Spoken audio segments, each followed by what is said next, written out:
Persistence. Jesus taught his disciples to take up the prayer instrument of persistence. Luke 11, verse 5 through 8. And he said to them, "Which of you shall have a friend, and go to him at midnight, and say to him, 'Friend, lend me 3 loaves, for a friend of mine has come to me on his journey, and I have nothing to set before him?' And he will answer from within and say, 'Do not trouble me, the door is now shut, and my children are with me in bed. I cannot rise and give it to you.' I say to you, though, he will not rise and give to him because he is his friend, yet because of his persistence, he will rise and give him as many as he needs. In other words, you keep on knocking, letting your friend know he is not going to get any sleep that night until he gets up and gives you the bread." Jesus commanded that kind of persistence. "So I say to you, ask, and it will be given to you. Seek, and you will find. Knock, and it will be opened to you.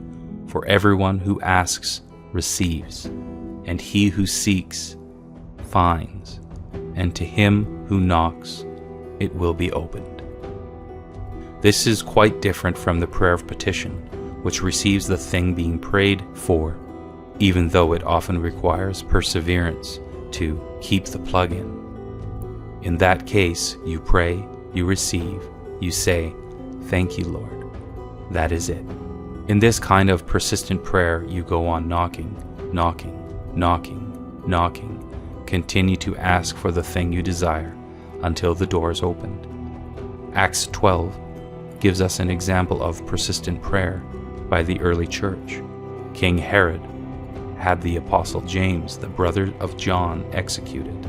Then he proceeded to arrest Peter and hold him for execution immediately after the Passover. At this point, the church in Jerusalem betook themselves to earnest, persistent prayer on Peter's behalf. Sometimes God will not work merely through a prayer of an individual. It takes the corporate prayer of a group of committed believers praying together. So Peter was kept in prison, but the church was earnestly praying to God for him. Notice that word "but." That "but" changed the course of events. The united corporate prayer of the church opened the way for the intervention of an angel who came from God and delivered Peter out of the prison. In this way, the prayers of the church for Peter were answered, but it still remained for God to deal with King Herod. In the closing verses of Acts 12, Luke described Herod, arrayed in his royal apparel, making a speech to the people of Tyre and Sidon. At the end of his oration, the people applauded, shouting, "This is the voice of God, not of a man." Puffed up with conceit at his own achievement, Herod accepted the applause. The record concludes that immediately an angel of the Lord struck Herod down because he did not give God the glory, and he was eaten by worms and died. See again the outworking of the persistent prayer of the church. Everything that had been resisting the word and the purpose of God was overthrown, and Herod died a miserable, agonizing, and shameful death. Notice that it was the intervention of an angel that terminated the career of Herod. What brought the intervention of the angel twice in this story? The prayer of the church. So we ask ourselves, in the light of all that, who was really ruling? Was it Herod or the church? The answer is Herod sat on the throne, but the church ruled by, in this case, persistent prayer. If you really believe you are going to get it, you will not stop. The only way you can lose is by giving up.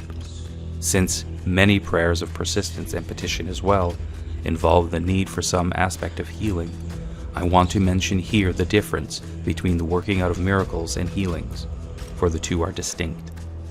Miracles actually go beyond healings. Miracles are often instantaneous and often visible, whereas healings are often invisible and gradual. Some people come to get healed, and if they do not get a miracle, they think nothing has happened. but it may be that they are receiving a healing. This is very important to understand, because if you're receiving a healing, a lot will depend on how you respond.